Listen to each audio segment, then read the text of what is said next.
Touchstone conducted a payday payroll symposium on the 14th of November 2023. Among the speakers was Mr. Brighton, a ZIMRA official. He spoke on the guide on existing taxpayers onboarding to ZIMRA terms system. He alluded that the first step is for one to have an individual account. So you need to have an account. You need to have your password in order to access the system, so that the public officer can then assign you that role to file your P2 returns or your pay-as-you-earn returns.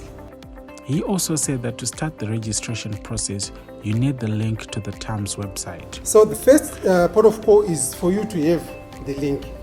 That link will take you to this page. That's the log-on page, where one who is signing up, that's the one who is signing for the first time, and the one who is logging in, that's someone who is already signed up. A person who is signing up for the first time selects sign up. Person who is signing up for the first time, they will click sign up. Upon clicking sign up, you'll be taken to this page. You will see that on this page, you are required to enter your personal details. This is because I said we are registering this person as a user first. And a user does not need to own or to be a public officer or of a company. According to Mr. Brighton, you need to put in your correct information. So generally what the first error that we're getting is on capturing the details that are required here,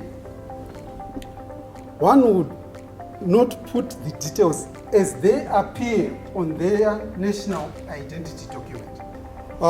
After that, you need to put in your email address, one that you have access to. Because after putting in the email address here, a verification code is going to be sent to that email. So you need something that you've got access to, something that's yours.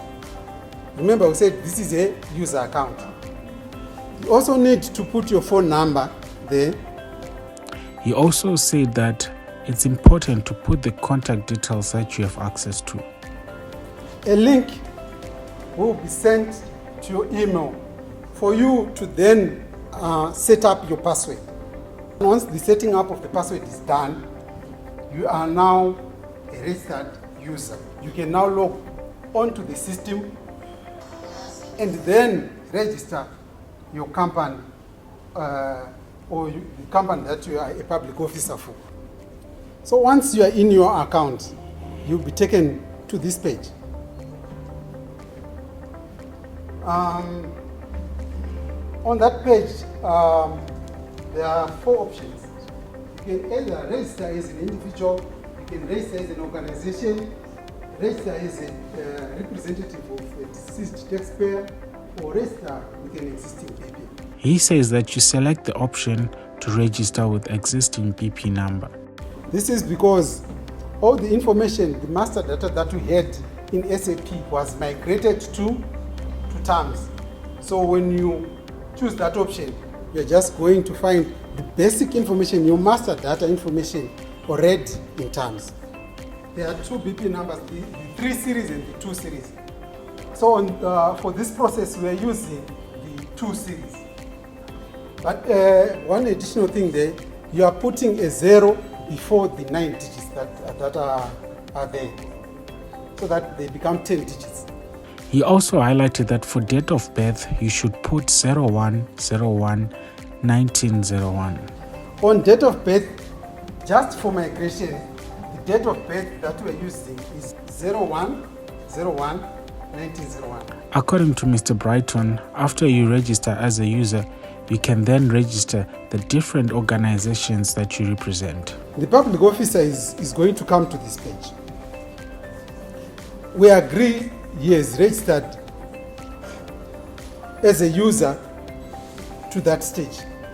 And he or she is now logged in after registering as a user. Remember when we were saying you now set up your passwords. So after setting up your passwords, you're now logging in. So after logging in, what the public officer is doing is, depending on the number of companies that he or she has and their registration status, he will need to come to either register as an organization. If that institution was not in SAP, if that institution was in SAP and already has a BP number, they are coming to register with existing BP number. And they will use that link to register all the, say, 5 companies that they are public officer for. He also highlighted that the new registrants need to register on both TAMS and SAP. So new registrants, in addition to registering in TAMS, are required to register in SAP just for them to get tax clearances, which are expiring on 31 December. So the registration in the old system is just for you to get a tax clearance. Just because the new system does not have the module for tax clearances as of now. Once you are in the system, according to Mr. Brighton, you need to update your information. When you've entered the date of birth there, you are now capturing or updating your profile. Remember, we said this information was migrated from SAP to TAMS. So you are just updating your profile, putting in your details. Where there is need to put your civil registration details, you need to capture them as they appear on the ID. Where there is need for you to capture the company registration number, just make sure on here you put the 4 digits here, which is 2004, for example, so 2004, and the numbers have got to be separated by a slash, /.